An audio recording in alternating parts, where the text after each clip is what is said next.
ఈ వీకెండ్ లో ఆడియన్స్ ముందుకు పర్వాలేదనిపించే రేంజ్ అంచనాలతో రిలీజ్ కి సిద్ధమవుతున్న యంగ్ హీరో బెల్లంకొండ శ్రీనివాస్, నారా రోహిత్ అలాగే మంచు మనోజులు కీలక పాత్రలు పోషిస్తున్న భైరవం సినిమా తమిళ్లో బ్లాక్ బస్టర్ హిట్ అయిన గరుడన్ సినిమా తెలుగు రీమేక్ గా రూపొందుతూ ఉండగా రీసెంట్ గా సినిమా సెన్సార్ పనులను పూర్తి చేసుకుని ఏ సర్టిఫికెట్ ను సొంతం చేసుకుంది.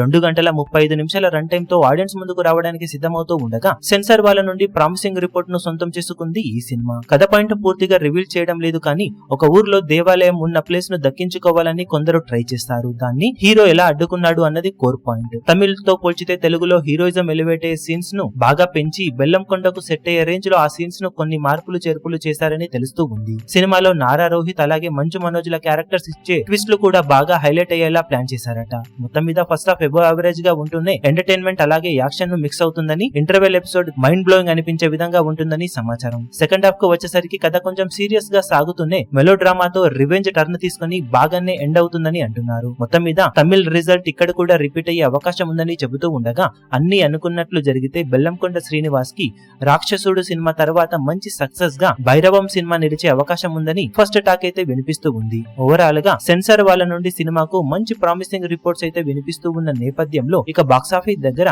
ఆడియన్స్ నుండి కూడా ఇదే రేంజ్ లో టాక్ ను సినిమా కనుక సొంతం చేసుకుంటే ఖచ్చితంగా బెల్లంకొండ శ్రీనివాస్, నారా రోహిత్ కి అలాగే మంచు మనోజ్ కి ఈ సినిమా మంచి కంబ్యాక్ మూవీగా నిలిచే అవకాశం ఎంతైనా ఉంటుందని చెప్పాలి.